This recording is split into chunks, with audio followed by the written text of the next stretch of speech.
नमस्कार दोस्तों, स्वागत है आपका आपके अपने YouTube channel study with ninth में।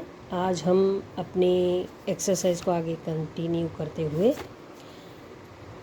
चैप्टर 2 मैथ नाइन्थ का इंट्रोडक्शन टू पॉलिनोमियल का एक्सरसाइज 2.2 करेंगे। 2.1 मैंने पिछले वीडियो में डाला था। शुरू करते हैं। मेरे बेटे के PT1 एग्ज़ाम चल रहे हैं, उसके लास्ट टाइम रिवाइज़ के लिए मैंने इस तरह का बुक में ही लिखा है जिससे बच्चे आराम से बस में बैठ के भी रिवाइज़ कर सकें। आप भी ऐसा कर सकते हैं, आप चाहें तो नोट्स बना सकते हैं। मैंने दोनों तरीके से आपकी हेल्प के लिए नोट्स तैयार किए हैं। जो तरीका आपको अच्छा लगे आप कर सकते हैं। एक्सरसाइज शुरू करते हैं।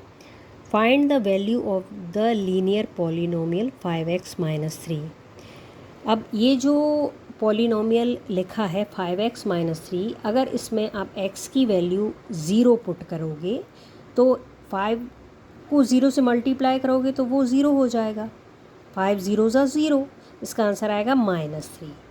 तो x की वैल्यू आप 0 इसमें पुट करोगे तो क्या आंसर आएगा? -3। ये पेंसिल से लिखा हुआ आपको दिख रहा होगा।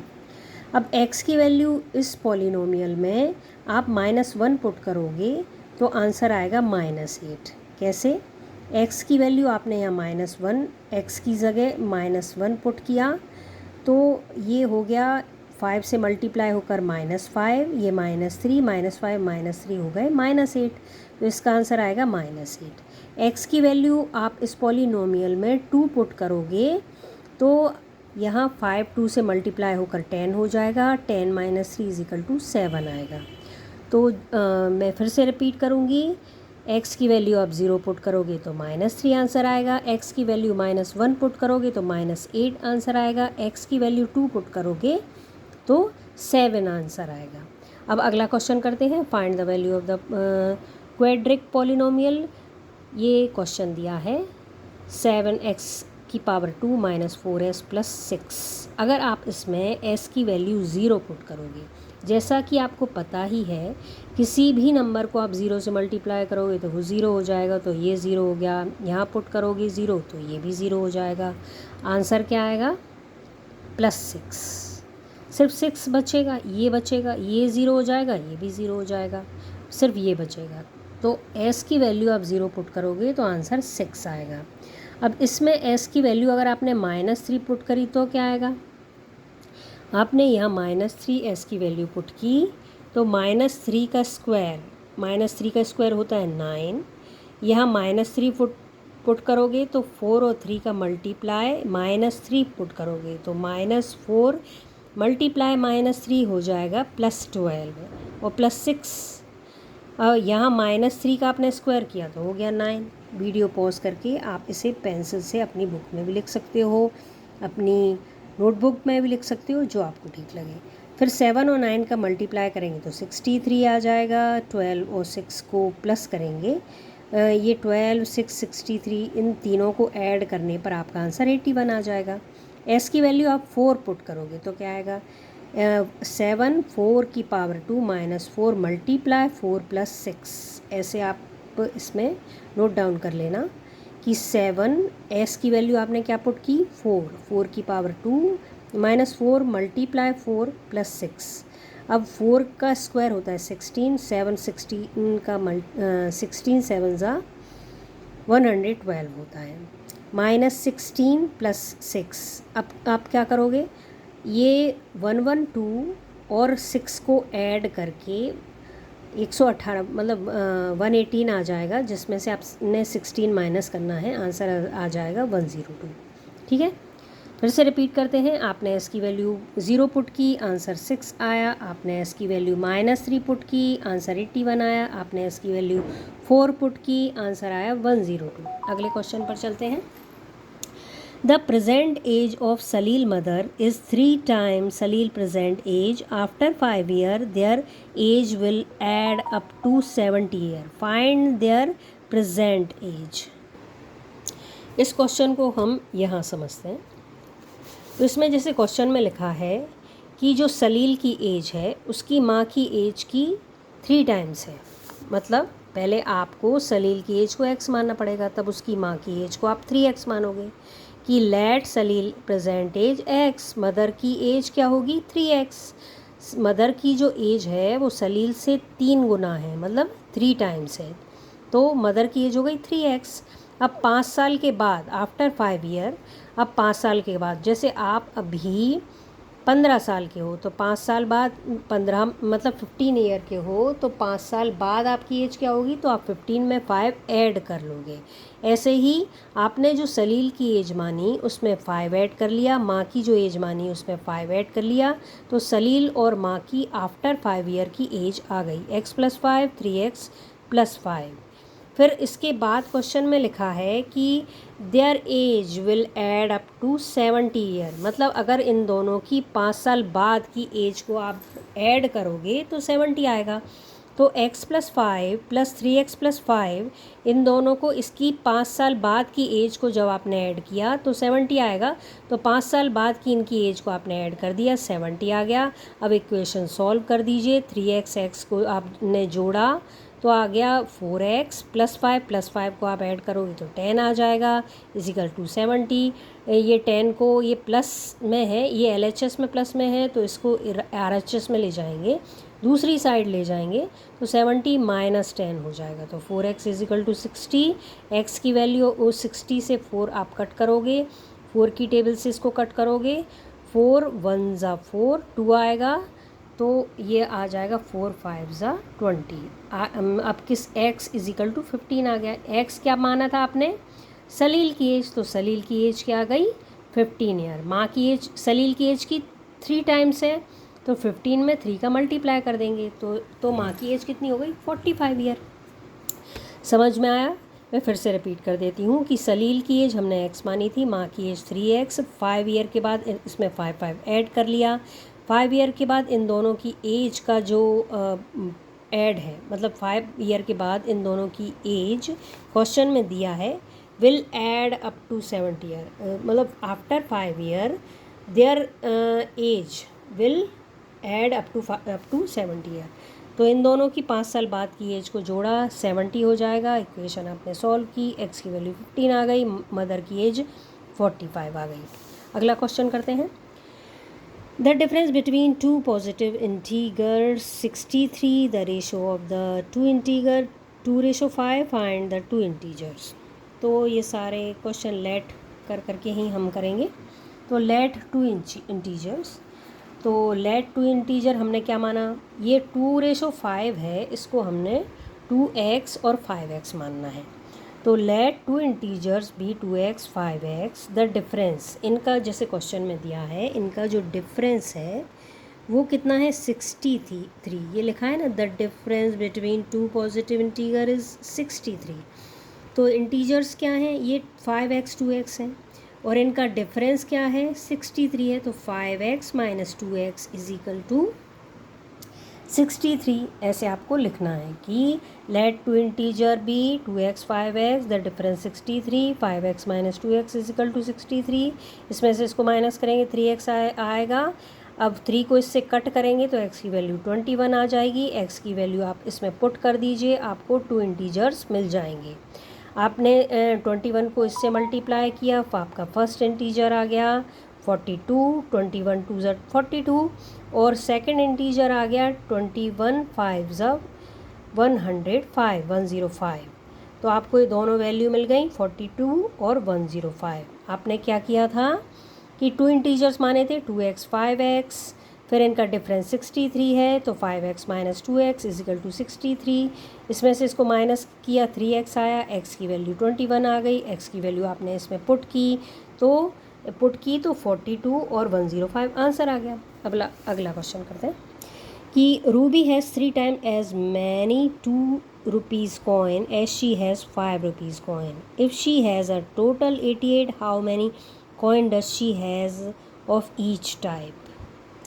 तो इसका मतलब इसको हम लेट करके ही शुरू करेंगे कि हमने क्या क्या किया। वो कह रहे हैं कि Ruby has 3 times as many 2 rupees coin as she has 5 rupees coin, मतलब रूबी के पास जितने 2 रुपये के कॉइन हैं उससे 3 गुना ज़्यादा उसके पास 5 रुपये के कॉइन हैं। तो Ruby has 3 time as many 2 rupees coin as she has 5 rupees coin. तो आपने 5 रुपीज़ के कॉइन को एक्स मानेंगे, जिससे 2 रुपीज़ के कॉइन उससे 5 रुपये के कॉइन से 3 टाइम्स हैं, जैसा ही क्वेश्चन में लिखा है। तो लेट 5 रुपीज़ के कॉइन आपने क्या माने एक्स, फिर 2 रुपीज़ के कॉइन 5 रुपीज़ के कॉइन के 3 टाइम्स है तो 3x। फिर क्या करेंगे, Ruby has 3 time as many 2 rupees coin. तो 2 रुपये के कॉइन हैं 3x और 5 रुपये के कॉइन हैं x। जैसे 5 रुपये के कॉइन आपके पास 2 हैं, तो आपने 5 और 2 का मल्टीप्लाई किया तो 10 आ गया। जैसे आपसे पूछे कि आपके पास 5 रुपीज़ के 10 कॉइन्स हैं, तो आप से पूछें कि आपके पास टोटल कितने हैं, तो आप क्या करोगे, 5 कॉइन्स को 10 से मल्टीप्लाई कर दोगे। यहाँ भी हमने वही किया कि 5 कॉइन्स x हैं, तो 5x, 5 को x से मल्टीप्लाई करके 5x, 2 रुपीज़ के 3x कॉइन हैं तो 2 multiply 3x is equal to 80, मतलब 88। मतलब उसके पास टोटल कितने शी हैज़, मतलब उसके पास टोटल 88 रुपीज़ है। तो टोटल हमने कर लिया, कैसे किया, इसको इससे मल्टीप्लाई करके इसको इससे मल्टीप्लाई करके टोटल 88 लिख दिया। अब इसको सॉल्व करेंगे, 5x + 6x is equal to 88। x की वैल्यू ये 11 हो जाएगा, इसको इससे डिवाइड करेंगे तो x की वैल्यू 8 आ जाएगी। x की वैल्यू 8 आ गई तो आपको 5 रुपीज़ के कॉइन की वैल्यू पता चल गई कि 5 रुपीज़ के आपके पास 8 कॉइन है। 2 रुपीज़ के लिए आपको इससे 3 से मल्टीप्लाई कर लो तो आपके 2 रुपीज़ के कॉइन आ जाएंगे। 5 रुपीज़ के कॉइन 8, 2 रुपीज़ के कॉइन 3 × 8 इज इक्वल टू 24। अगला करते हैं। अब farmer cut a 300 feet fence into 2 pieces of different size. A longer piece is 4 times as long as shorter piece. How long are the 2 pieces? अब इसमें जैसा कि question में लिखा है कि जो शॉर्टर पीस है उससे 4 गुना लॉन्गर पीस है, उससे 4 टाइम्स लॉन्गर पीस है। तो आपने शॉर्टर पीस x मानना है, लॉन्गर पीस शॉर्टर पीस का 4 टाइम है। तो शॉर्टर पीस x है तो लॉन्गर पीस 4x है। अब इसने क्या बोला है कि इन दोनों का जो शॉर्टर लॉन्गर पीस है इनका टोटल कितना है, जो टोटल है 300 फीट। तो shorter piece plus longer piece x + 4x is equal to 300। x की वैल्यू ये हो गया 5x, 300 को 5 से कट करेंगे x की वैल्यू आ जाएगी 60 फीट। मतलब आपको शॉर्टर पीस मिल गया 60। अब लॉन्गर पीस क्या होगा, आपने 60 को 4 से मल्टीप्लाई कर लिया तो लॉन्गर पीस आ गया।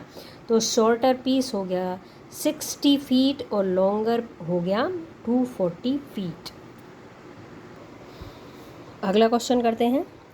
If the length of the rectangle is 3 more than twice its width and its perimeter is 24 centimeter, what are the dimension of the rectangle? इसको मैंने कॉपी में नहीं किया, बुक में ही किया है। तो जैसा कि क्वेश्चन में लिखा है कि जो द लेंथ, उसकी जो लेंथ है वो इसकी विड्थ की क्या है, the length of a rectangle is 3 more than twice। तो पहले आपने विड्थ को x मानना है, फिर इसका ट्वाइस मतलब 2x से 3 ज़्यादा इसकी लेंथ है। मतलब लेंथ कितनी है, the length of a rectangle is 3 more than, मतलब इसकी विड्थ की दुगने से 3 ज़्यादा है। मतलब इसकी ट्वाइस मतलब 2, ट्वाइस विड्थ की ट्वाइस इट्स विड्थ। तो आपने विड्थ को x माना और लेंथ आपकी विड्थ की ट्वाइस से 3 ज़्यादा है, मतलब 2x + 3। इसको लेंथ को क्या मानेंगे, 2x + 3। फिर क्या दिया है, पैरामीटर 24 है, तो पैरामीटर का फॉर्मूला आपको पता है, रेक्टेंगल के पैरामीटर का फॉर्मूला होता है 2l + b, जो आपको दिया है 24। अब एल और बी की वैल्यू पुट कर दीजिए। 2l की वैल्यू है x, 2x प्लस 3, बी की वैल्यू है x। अब ये इक्वेशन सॉल्व कर दीजिए। 2x प्लस 3, 2x और x को आप ऐड करोगे 3x हो जाएगा, प्लस 3, ये ब्रैकेट आप ओपन कर लीजिए। इसको आप ब्रैकेट को खोलोगे तो 2 को 3x से मल्टीप्लाई करोगे 6x हो जाएगा। 6x plus 6 is equal to 24, 6x is equal to 24 minus 6x की वैल्यू ये हो जाएगा 18। 18 को 6 से आप डिवाइड करोगे, x की वैल्यू आ गई 3 सेंटीमीटर। इसको आप 2x प्लस 3 में पुट करोगे x की वैल्यू, तो आपकी लेंथ आ जाएगी कितनी, 9 सेंटीमीटर। तो आपकी दोनों चीज़ें मिल गई, आपकी विड्थ आ गई 3 सेंटीमीटर, आपकी लेंथ आ गई 9 सेंटीमीटर। मैं फिर से इसको रिपीट कर देती हूँ। आपने विड्थ x माननी है, विड्थ का ट्वाइस यानी 2x से 3 ज़्यादा उसकी लेंथ है, तो लेंथ हो गई 2x प्लस 3। इसका पैरामीटर 24 है। पैरामीटर का फॉर्मूला होता है 2l प्लस बी। एल और बी की वैल्यू पुट कीजिए। 2x प्लस 3l जो आपने माना था प्लस x इजिकल टू 24। आपने ये सॉल्व करके 2x को ऐड करके 3x प्लस 3 ब्रैकेट खोल लीजिए।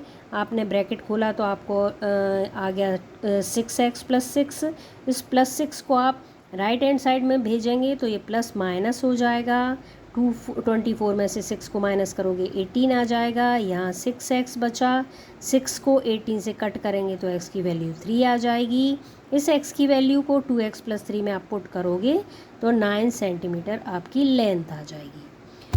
तो ये एक्सरसाइज ख़त्म होती है। आप इसको अभी PT 1 चल रहे हैं, आप अच्छे से रिवाइज़ कर लेना।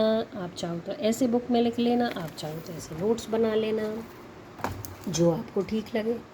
आज के लिए बस इतना ही, मिलते हैं अगली एक्सरसाइज में। मैं फिर से रिपीट करूँगी, मेरा चैनल नया है, आपके सपोर्ट की ज़रूरत है।